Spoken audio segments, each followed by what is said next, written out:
Welcome to The Insider. I'm Lisa Adams. Our focus today is the Unified Erie Anti-Violence Initiative and the new media campaign that they just rolled out this week. It's highlighting the importance of taking kids to worship. We're also going to get an update on Unified Erie's call-in strategy that just received some very important funding to move forward.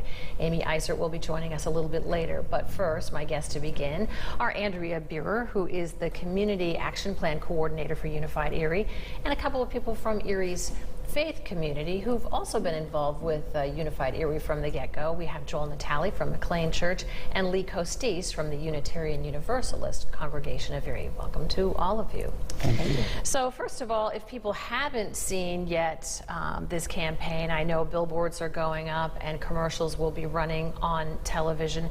Tell us just a little bit about the idea behind the campaign. So when we first found out that religiosity was a low factor for Erie, we were looking for strategies that we could actually embrace and use to raise that, for getting kids to participate more.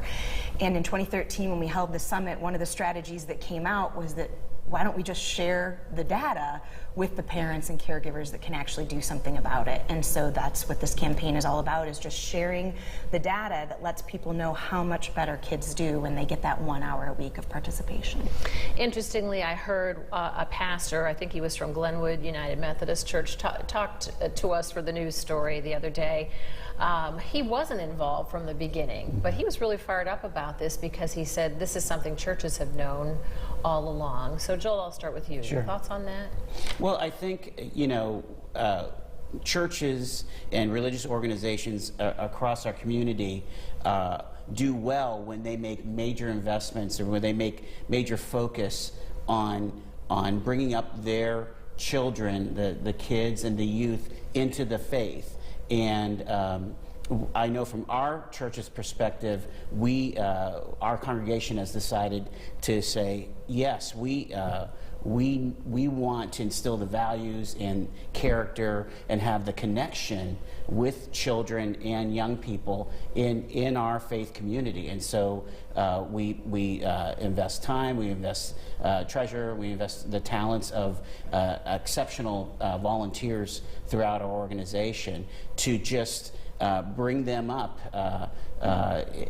in helping the family and being a resource for families throughout our community. And so folks that choose our church, they're going to find that we are taking this very seriously of having kids come up in the faith as they choose.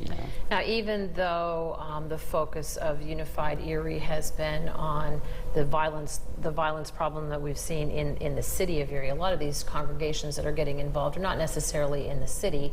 But what's your thinking about that? Is it the old rising tide lifts all boats? I mean, would you like to see more parents taking kids to worship or grandparents taking kids to worship? Why are you involved? Well, absolutely. I think in this day and age, young people are exposed to the world much earlier than certainly I was as a child.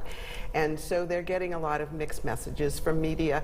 And parents need some supports. They need somebody else in their families' lives that can help them as a community to give children the idea of morals and ethics and making hard decisions, and a support system to really say to all people in all youth in our community, not just inner city kids, but all the youth that we have here, there are right ways to go about things and not so good decisions that you can make, and we want to support all of those healthy decisions for our entire community. The commercial itself is compelling because it's not as if an adult is admonishing you or scolding you like, how come you haven't been taking your kids to church? This is kids asking, take me to worship. Let's, before we go any further, roll the commercial so you can take a look. And again, it's not just talking about the violence issue, it's talking about a lot of other issues that might be different if kids were in worship. Take a look. If you'll take me. If you'll take me. If you'll take me to worship. I'll get A's and B's. And not D's and F's. If you take me to worship. I'll feel better about myself. And be less likely to commit suicide. If you'll take me to worship. I'll be less likely to abuse drugs and alcohol. And less likely to participate in violence. If you'll take me to worship, I'm less likely to steal. To be suspended. To belong to a gang. If you'll just take me. Take me. Take me. Take me. Take me to worship. Take me to worship. Take me to worship. Take me to worship. So who are the kids in this campaign? Yeah, it really kind of gets you. It does. Who are the kids in this campaign, and is someone taking them to church? Because I'd like to do it. Yeah, the kids in the campaign, we actually reached out. We used, as you do with anything, we reached out through connections and friends and people and religious leaders, and we just said, here's what we're looking for. We're looking for kids that are willing to be, not in this campaign, not afraid of a camera, can recite lines between a certain age, and we went for a variety. We have kids representing different cultures, different religious beliefs, and those kids are all Erie kids whose parents signed off and let them come be part of that commercial shoot. It's really fascinating. I think that we have these boxes sitting here, and this is not our lunch or donuts. No. This is actually kits that churches who are interested can get if they'd like to be a part of this campaign. And when we come back, we're going to take a look at what the kit entails. We'll also take a look at some billboards that you'll be seeing around town as a part of the campaign. Stay with us. Welcome back to The Insider. I'm Lisa Adams. My guests today are Andrea Beerer, Community Action Plan Coordinator for Unified Erie, and two members of Erie's faith community or religious institution community. We have Joel Natale from McLean Church and Lee Costis from the Unitarian Universalist Congregation of Erie. You did identify 330 at least religious organizations in the community that could potentially be involved in this. How did you reach out to them, and how many of those are on board? Well, the folks at the Civic Institute at Unified Erie, Andrea's staff, did an exhaustive search between Google and the phone book, and we try to identify every religious institution in the county. And what a cool thing that's on the takemetoworship.org website is a search of, we could plug in the State Street address here at the studio and find all the different religious institutions in this neighborhood here. So your neighbors here of this broadcast facility could find other places to go within walking distance or within a short drive, and we have a call out to all religious institutions. If they're not finding themselves on that master map, to let us know, and we'll add you right there. Because again, the data says is regular 1 hour a week of religious participation at any religious organization will have this positive impact and this positive effect. And so we want to make sure that nobody's excluded from that. We have some billboards that are a part of the campaign, and as we talk, let's look at those as well. Andrea, you talked about the data, and so certainly the spot that we saw indicated it wasn't just about violence, but about grades, drug use, suicide. What does the data show? So the data shows that there is a strong relationship between all these different risk factors, all these different behaviors, and religious attendance. The more they go, the less we see these behaviors present in their life. The less they go, the higher at risk they are for those behaviors. And that includes everything from suicide, depression, overall thinking they're a failure in life. Kids who go more are more likely to come to their parents if they have a problem, more likely to obey rules, more likely to get A's and B's in school. There's a whole set of data that explains all these different factors, and they are all a relationship with religious participation. Interesting. So what role do the parents play in all of this? I used to teach confirmation at my church, and some parents it was a great opportunity to get plugged back in when it was time for the kids to go through that, but sometimes parents would drop the kids off at the door and go get a coffee, or they would participate for that season and then kind of fade away. So does this help children because they develop the whole family of the religious institution around them, or is it important that parents are a party to all of this? Well, the data shows actually that if mothers are the most involved, then that's the biggest bang for your buck. So if a child goes to a religious institution 1 time a week, it's great if family can go with. particularly if mom is the one who's instigating all of that and making sure that happens at least once a week. However, the data also shows that if children go and if they get involved with the people who are in the religious community. So if they are from a dysfunctional home, for instance, they might find a mentor there. They might find an older grandparent role model that may be able to take an interest in the child. And other data shows that one solid person in a child's life, as that child is proceeding through life, can make all the difference in the world as to the success or the failure of how that young person proceeds into adulthood. I want to give Joel a chance for equal time for dads here. Yeah. So he said it's important for the mom to be taking an Right. initiative, but how about a dad's role in this? Well, yes, a dad certainly has almost equal influence, and especially if it's a single parent scenario there. You know, I was thinking about, we raised our kids about the same age, they were about the same age and at the same time. And back in the day, there were two books that when you were having kids that were hugely important. It was What to Expect When You're Expecting, and then The First 3 Years. And we read those books like they were the Bible of how to take cues from your toddler, of how they're doing, progressing, and growing. These 40 developmental assets are very much like that, what to expect for the first 16 years or 18 years of a child's life.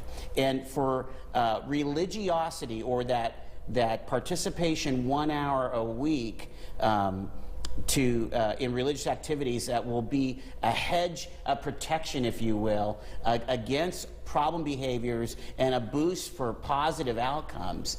As a dad, it's like, I want to be all about doing the right things by my kids and setting them on the right path. And so, and we know this instinctively. We read to our children, we build our families, we create memories, we acknowledge milestones, all of those things that a dad is going to want to do. This really plays right along with them. It's like, you know what? I've got to stand up and be a leader in my household, an equal leader with my wife, and get my kids to the faith community of our choice, and make it happen for them, and give my kids a good launch. Interestingly, again, so much has been focused on the violence in the minority community here, but the heroin problem is reaching out across every part of Erie County, and it knows no bounds, race, socioeconomic, and so. Well, I promised that we would talk about what were in these kits. So, can you explain, if a church wants to get involved, and you send this along to them, what's in there? Absolutely. So, in these kits, and we are affectionately calling them our lunch boxes. We know what they look like. We purposely made them look like Happy Meals. When you open them, there's envelopes in there that go directly to a religious leader, explaining the campaign, explaining ideas that you can do to get involved, explaining things that your religious institution could do to capitalize on the attention this campaign is bringing. We feel if our message is find a place and go, that each individual religious institution, theirs is bring them here. And so this is giving them ideas on how to do that and how to really just promote your own place and effectively communicate to your own members and the people around you what you have to offer kids.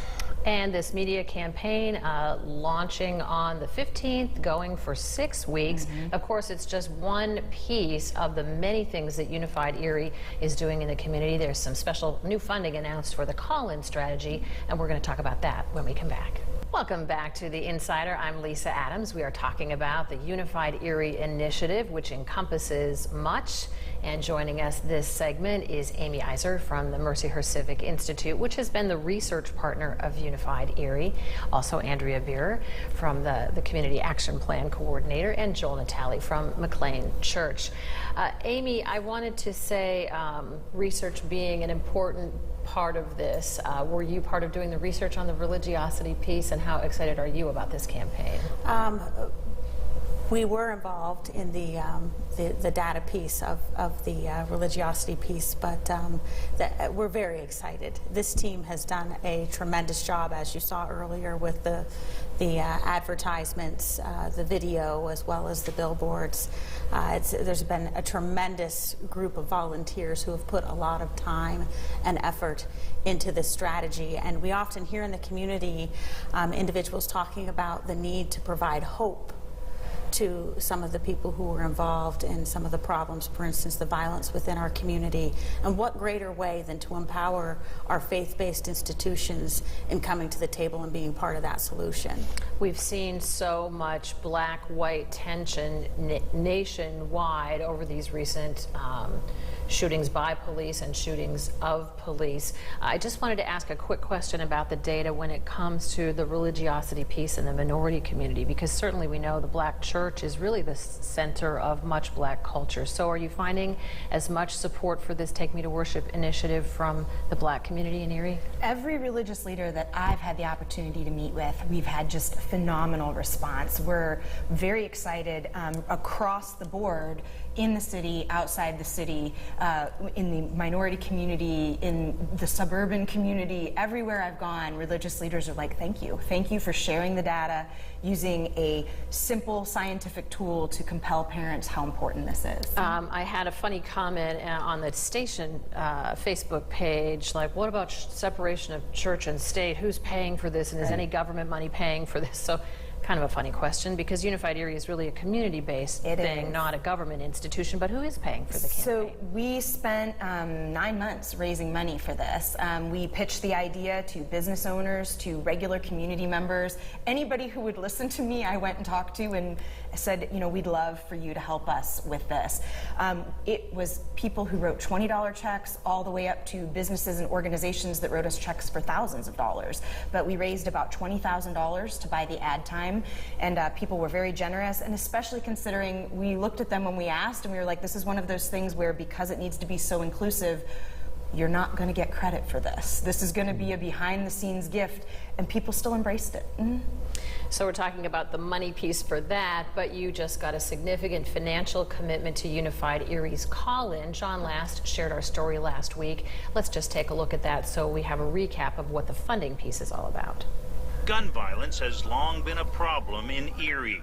Bullets are flying, young people are dying, and neighborhoods live in fear. Today, the United Way of Erie County and the Erie Community Foundation put up $1.2 million towards a plan to end the violence. A very diverse group of volunteers who put this plan together, and to think that we were able to help them make their dreams come into a reality does feel good. The plan is called Unified Erie. It focuses on providing help to criminal offenders who are released from jail, because every year most people released from prison end up behind bars again. Approximately 58% of the more than 1,250 that returned to Erie will likely reoffend in the first 3 years, and that's just crazy. The Unified Erie Initiative would give those returning home from jail an opportunity to receive job training and employment, housing, transportation, counseling, and mentoring. Those same programs would also be offered to individuals deemed at risk for leading a life of crime. I think it has shown results in other places, so I think that that we will see results here as well. This community is set up such that programs like this should work in this type of an environment. The recipient of the $1.2 million is GCAC, the Greater Erie Community Action Committee. It will be running the program. We are getting ready to go. We are going to be hiring a staff of 5 employees to come on board and initially get us started. We've already set the framework for what we're going to be doing. The Unified Erie Initiative took 3 years to develop. Many are positive that this is a plan that will work. John Last, Erie News Now. So that's a big commitment, not just financially, but certainly philosophically from all kinds of community leaders. The last time we talked, you were working on getting the funding. So how key is that? It's a 3-year commitment. And what made you decide to use GCAC to administer the program? GCAC came to us as a willing partner, and we are very excited about that partnership. It seems like a natural fit. They're doing a lot of programming already in the community. And they're partnering with other initiatives like Erie Together, who was also instrumental in developing this strategy of the Erie County Reentry Services and Support Alliance, which is what the funding is going to go towards. When people went to check out this call-in strategy in Kansas City, the call-in was at a church, but in this case, in Erie, it's not going to be in a church setting? No, it will likely be in a faith-based institution in Erie as well. GCAC is administering the program as so they'll be housing the staffing for the services portion of the strategy. The call-in meetings, a coordinator will be hired through GCAC to help run and facilitate those meetings. And how soon do you plan to start that? As soon as we can. I know that GCAC is working on getting those announcements out, those job announcements out, and we want to fill them with the people who have the greatest hearts and qualifications in order to be able to get that work done successfully. And are you working on developing the list of the people who will be called in as well? Correct. Yes, that is the data portion is always ongoing because it's an 18-month cycle, so that has been ongoing. Well, when we come back, we're going to talk about what some of the other unified partners are working on. Stay with us. Welcome back to The Insider. It's been a pretty full half hour talking about Unified Erie, their new marketing initiative, and their new funding that they received. There are some other branches of Unified Erie working on some important things coming. There are. Unified Erie is a comprehensive approach to addressing the violence issue within Erie. So we have the prevention, enforcement, and reentry efforts. The funding that just came through is for mostly the reentry with some of the enforcement through the call-in meetings. But the prevention branch has been doing wonderful things for the past 3+ years. And so coming up soon? And so coming up soon, keep an eye out for community meetings that are happening at country fairs. Country Fair has partnered with the Neighborhood Resource Organization to raise money for individual neighborhood groups, and the National Night Out, of course. People need to get involved in their neighborhoods. Look for your National Night Out sites with United Way and the NRO.